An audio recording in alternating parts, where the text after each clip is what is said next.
एक एक शब्द को ध्यान से पढ़ना भाई और बहनों, बहुत महत्वपूर्ण प्रमाण। कबीर सागर के अध्याय कबीर वाणी में पेज नंबर 132 पर स्पष्ट किया है कि कबीर परमेश्वर जी ने कहा है कि हे धर्मदास, तू हमारा अंश है। यानी अंश तो हम सभी जीव आत्माएं हैं।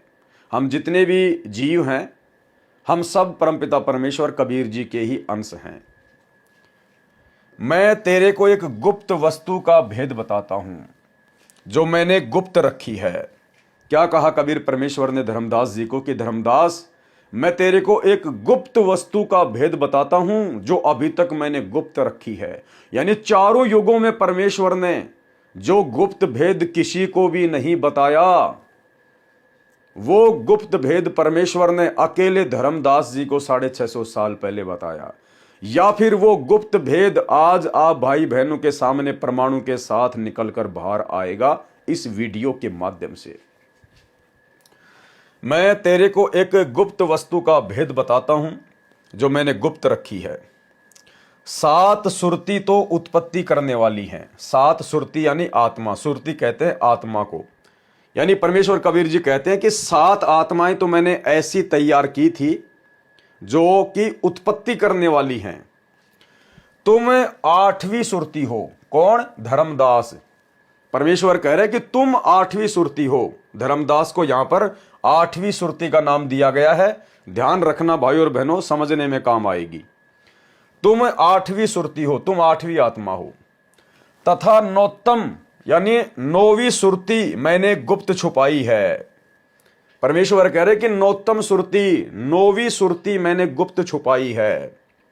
और यही वो गुप्त भेद है भाई और बहनों जो 4 युगों में परमेश्वर ने धर्मदास जी के अलावा किसी को नहीं बताई। तथा 9वीं सुरती मैंने गुप्त रखी है। 7 सुरती तो उत्पत्ति करने वाली हैं। तुम 8वीं सुरती हो। तथा नौतम यानी 9वीं सुरती मैंने गुप्त छुपाई है। नौतम सुरती कौन है भाई और बहनों? नौतम सुरती मेरा निज वचन है। नौतम सुरती क्या है?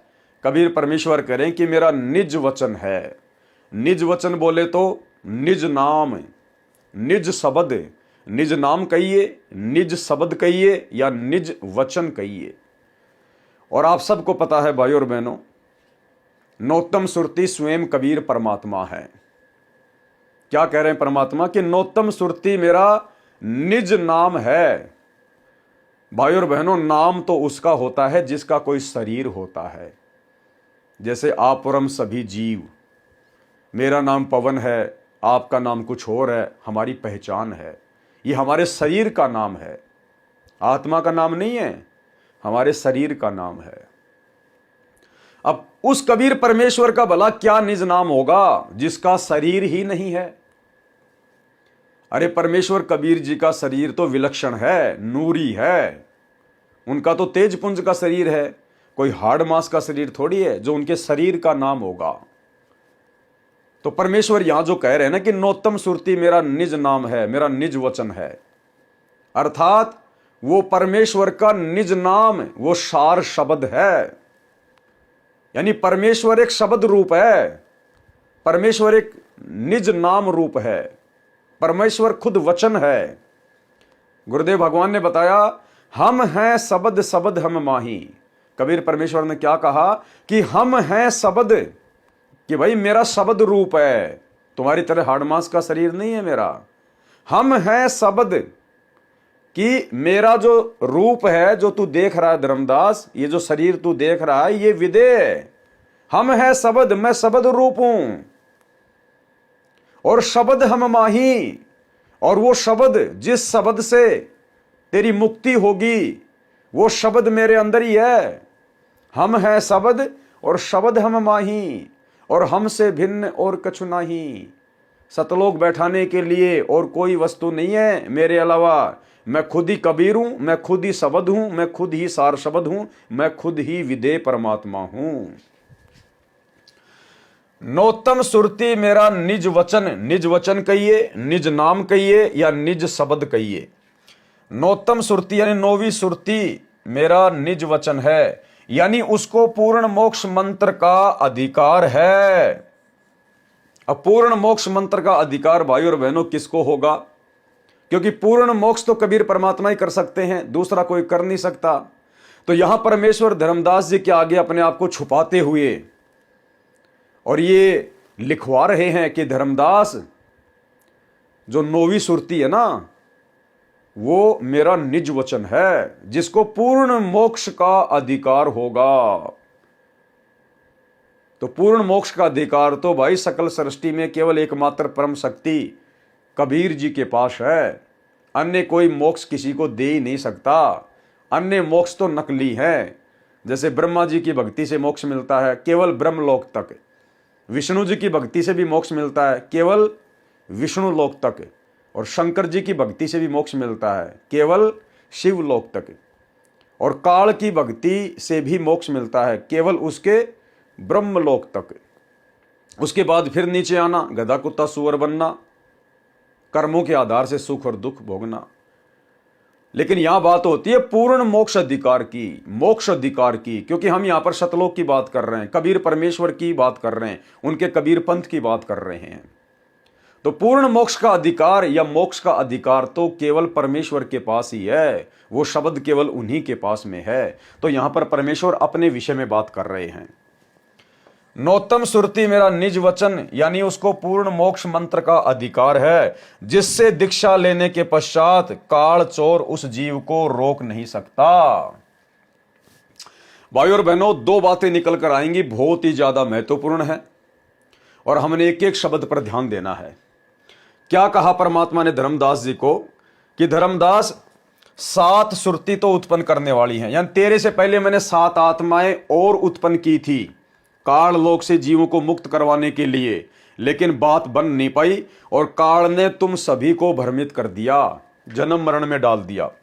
धर्मदास तुम 8वीं सुरती हो, क्योंकि बात यहां पर धर्मदास से हो रही है। तुम 8वीं सुरती हो, यानी तू 8वीं आत्मा है, तेरे को भी काल ने भ्रमित कर दिया। तथा नौतम यानी 9वीं सुरती मैंने गुप्त छुपाई है। नौतम सुरती मेरा निज वचन, यानी उसको पूर्ण मोक्ष मंत्र का अधिकार है, पूर्ण मोक्ष मंत्र का अधिकार है। और नौतम सुरती आज धरती पर स्वयं वही कबीर परमात्मा सतगुरु रामपाल जी हैं, जिनको आज पूर्ण मोक्ष का अधिकार है। अब विचार करो भाई और बहनों, इसलिए हम भाई बहन पिछले 8 वर्षों से साध संगति के माध्यम से वीडियो बना बना के आपको समझा रहे हैं दृढ़ विश्वास के साथ कि भाई वर्तमान में सारी की सारी लीलाएं 650 साल पहले वाली ही चल रही हैं। जिस प्रकार 650 साल पहले कबीर परमात्मा ने एक अच्छी आत्मा पंडित रामानंद जी को लोक दिखावे में अपना मुंह बोला गुरु धारण किया, गुरु शिष्य परंपरा को बनाए रखने के लिए, परंतु असल में कबीर जी पंडित रामानंद जी के शिष्य नहीं थे, पंडित रामानंद जी कबीर जी के शिष्य थे। और वही लीला वर्तमान में चल रही है, क्योंकि वही 9वीं सुरती, वही कबीर परमात्मा, वही निज वचन, निज नाम, निज शब्द धरती पर प्रकट है। तो लीला भी वही होगी।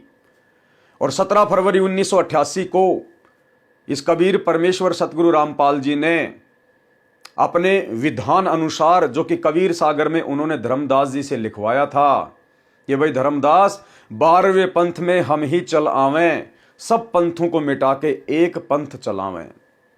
तो 12वें पंथ का एंड होने ही वाला था। उसी समय कबीर परमेश्वर सतगुरु रामपाल जी, जो कि 8 सितंबर 1951 को पहले गांव धनाना, जिला सोनीपत, हरियाणा में शिशु रूप में अपनी गुप्त लीला करते हुए हम जीवों की चरम दृष्टि को धोखा देते हुए प्रकट हो चुके थे। आम व्यक्ति, साधारण व्यक्ति की भूमिका लीला करते हुए बड़े हुए, लिखाई पढ़ाई की, अपने कार्य किए। और 17 फरवरी 1988 को आदरणीय रामदेवानंद जी, जो कि 12वें पंथ के अंतिम गुरु थे, उसके बाद वो पंथ समाप्त।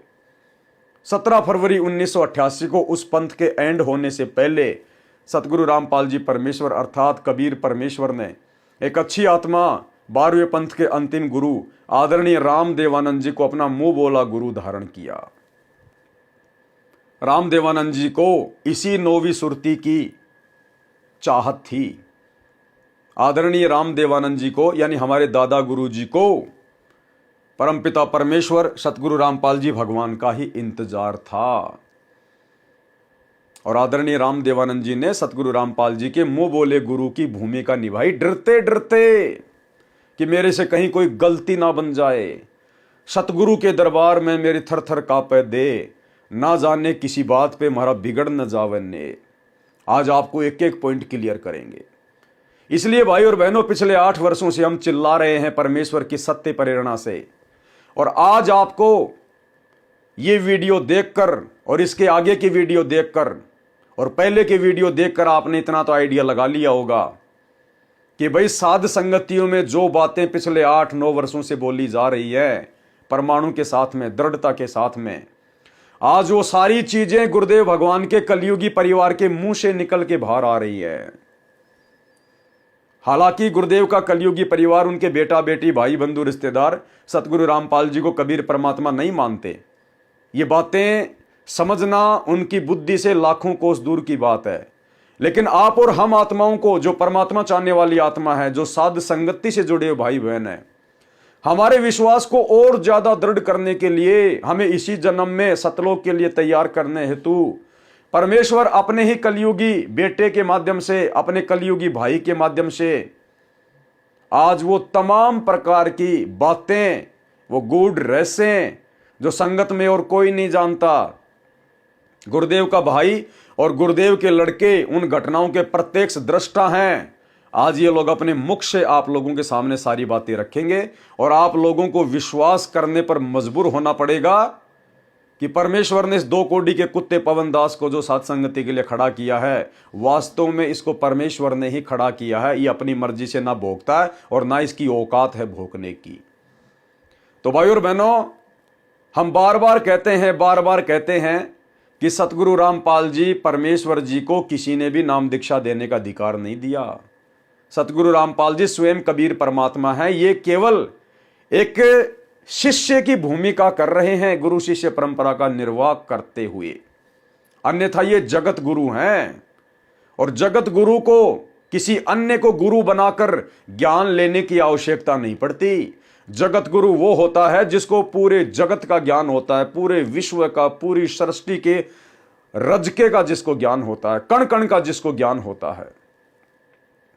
अन्यथा यदि किसी और से ज्ञान प्राप्त करके यदि कोई जगत गुरु कहलाता है तो फिर वो नकली जगत गुरु है, वो असली जगत गुरु नहीं हो सकता। और जगत गुरु पूरी सृष्टि में केवल कबीर परमात्मा ही है, दूसरा कोई जगत गुरु भी नहीं है। 650 साल पहले पंडित रामानंद जी के साथ ज्ञान गोष्ठी में कबीर परमेश्वर जी ने कहा था कि जाति हमारी जगत गुरु, यानी परमेश्वर की जाति क्या है? जगत गुरु। जैसे आप और हमारी जाति परमात्मा ने बताई, जीव हमारी जाति है, मानव धर्म हमारा, हिंदू मुस्लिम सिख ईसाई धर्म कोई नहीं न्यारा। इसी प्रकार परमेश्वर की जाति क्या है? तो परमेश्वर ने कहा कि जाति हमारी जगत गुरु, यानी मैं पूरे संसार को ज्ञान प्रदान करता हूं। पंडित जी, मैं जगत गुरु हूं, परमात्मा हूं। जाति हमारी जगत गुरु और परमेश्वर है पंथ। और गरीब दास लिखित पढ़े, मेरा नाम निरंजन कंत, यानी वो माया रहित परमात्मा मैं ही हूं।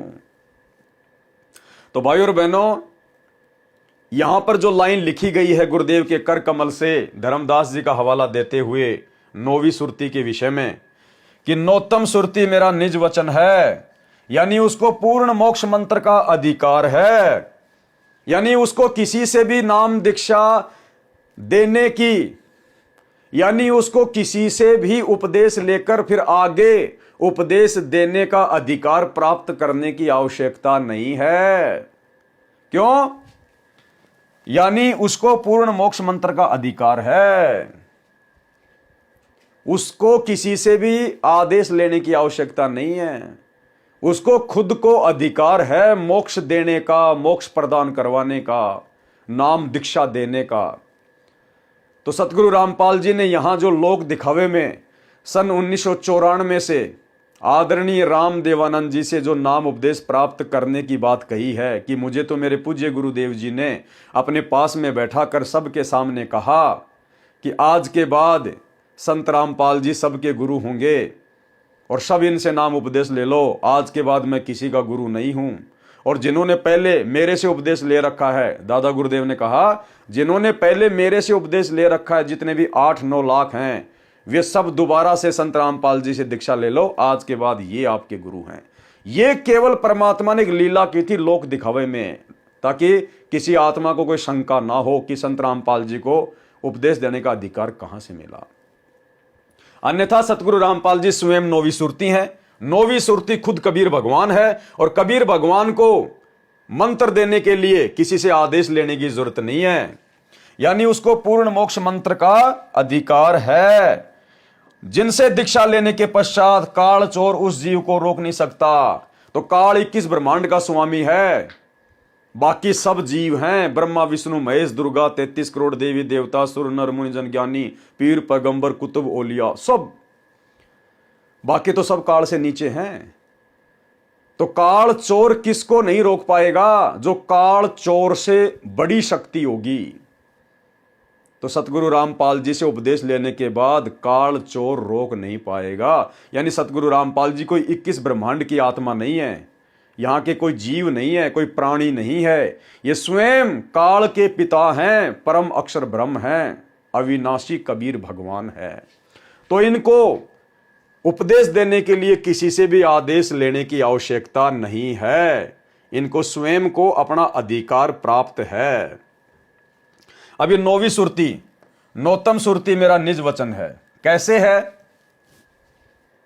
परमेश्वर ने 650 साल पहले जब ये गुरु रूप में आए थे कबीर दास नाम से, तो इसी प्रकार से ज्ञान समझाया करते थे जैसे आज गुरुदेव भगवान समझा रहे हैं।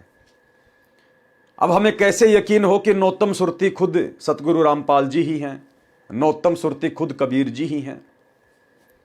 650 साल पहले परमात्मा एक शब्द गाया करते थे, जिस शब्द को वर्तमान में सतगुरु रामपाल जी हमें सुनाते हैं। और 650 साल पहले कबीर जी क्या कहा करते थे लोगों को समझाते हुए, क्योंकि वो पार करने का समय तो था नहीं। उस समय तो परमात्मा ने केवल अपनी शरण में लेकर हमारी बैटरी चार्ज करनी थी, ताकि वर्तमान समय तक हमारे मनुष्य जन्म होते हुए आ जाएं और हम यहां तक पहुंच जाएं। तो 650 साल पहले क्या कहा करते थे? मन मान जा बुढ़ापा आवेगा, मन मान जा बुढ़ापा आवेगा, मन मान जा बुढ़ापा आवेगा, मन मान जा बुढ़ापा आवेगा। समझाया करते थे कि भाई मान जाओ, सुधर जाओ, मेरी बात पे यकीन कर लो, जरा और मरण सबको आएगी, वृद्धावस्था आएगी, बहुत भयंकर दुखी हो जाओगे इस नाम के बिना, इस परमात्मा के सहारे के बिना। बिना भजन तेरी होवे दुर्गति, तू पढ़या पढ़या पछतावेगा, मन मान जा बुढ़ापा आवेगा, मन मान जा बुढ़ापा आवेगा। और सबसे लास्ट में फिर गुरुदेव भगवान ने अपना नाम लेते हुए क्या बताया? भाई और बहनों, ये जितने भी शब्द है ना जो गुरुदेव भगवान ने आप और हमारे लिए गाए हैं, हमें लिख कर दिए हैं, प्रत्येक शब्द के लास्ट में परमेश्वर ने गहरा रहस्य छुपा रखा होता है। और इस शब्द के लास्ट में क्या गहरा रहस्य छुपाया है? क्या कहा था 650 साल पहले कबीर जी ने? भाई जल्दी ले ले नाम गुरु का, तुझे मनुष्य जन्म मिल जावेगा। जल्दी ले ले नाम गुरु का, तुझे मनुष्य जन्म मिल जावेगा। कि भाई वर्तमान में मैं जो तेरा गुरु हूं, मैं जो गुरु रूप में धरती पर आया हुआ हूं, तुम लोगों को ज्ञान समझा रहा हूं, फटाफट मेरे से नाम उपदेश ले लो, जल्दी ले ले नाम गुरु का, तुझे मनुष्य जन्म मिल जाएगा। पिछली पीढ़ी तक तुझे मनुष्य जन्म मिलते रहेंगे, और फिर पिछली पीढ़ी में जब तू दोबारा से पैदा होगा फिर क्या होगा? भाई जल्दी ले ले नाम गुरु का, तुझे मनुष्य जन्म मिल जावेगा। रामपाल तेरा सतगुरु आके तन फिर भक्ति दरड़ावेगा, मन मान जा बुढ़ापा आवेगा। भाई जल्दी ले ले नाम गुरु का, तुझे मनुष्य जन्म मिल जाएगा। और फिर रामपाल तेरा सतगुरु आके तन फिर भक्ति दरड़ाओगा, यानी आज तू मेरे से फटाफट नाम दीक्षा ले ले और इन मंत्रों का जाप कर, तेरे 8-10 मनुष्य जन्म होंगे लगातार, पिछली पीढ़ी में तू फिर पैदा होगा और फिर मैं कबीर रामपाल रूप में आऊंगा और तुझे फिर से मैं ये भक्ति दूंगा, तुझे फिर से अपनी शरण में लूंगा। रामपाल तेरा सतगुरु आके तन फिर भक्ति दरड़ावेगा, मन मान जा बुढ़ापा आवेगा, मन मान जा बुढ़ापा आवेगा। तो भाइयों और बहनों, ये जो नौतम सुरती है जिसके विषय में परमात्मा कह रहे हैं कि 9वीं सुरती मेरा निज नाम है, मेरा निज वचन है, तो कबीर परमात्मा का कोई शरीर नहीं है जो उनके शरीर का नाम होगा। कबीर परमेश्वर स्वयं एक शब्द है, एक नाम है। वो कबीर परमेश्वर की मुक्ति का ही नाम है, वो शब्द, वो सार शब्द, यानी कबीर परमात्मा खुद ही वो शब्द है, निज वचन है, निज नाम है। तो इस प्रकार भाइयों और बहनों, उम्मीद करूंगा आप लोगों की समझ में आ गया होगा गुरुदेव के आशीर्वाद से कि ये गुप्त भेद क्या है। क्या कहा था परमात्मा ने कि कबीर परमेश्वर जी ने कहा कि हे धर्मदास, तू हमारा अंश है, मैं तेरे को एक गुप्त वस्तु का भेद बताता हूं जो मैंने गुप्त रखी है। 7 सुरती तो उत्पत्ति करने वाली हैं, तुम 8वीं सुरती हो, कौन? धर्मदास जी। तथा नौतम यानी 9वीं सुरती मैंने गुप्त छुपाई है। नौतम सुरती मेरा निज वचन है, यानी उसको पूर्ण मोक्ष मंत्र का अधिकार है, जिससे दीक्षा लेने के पश्चात, यानी सतगुरु रामपाल जी से दीक्षा लेने के पश्चात काल चोर उस जीव को रोक नहीं सकता।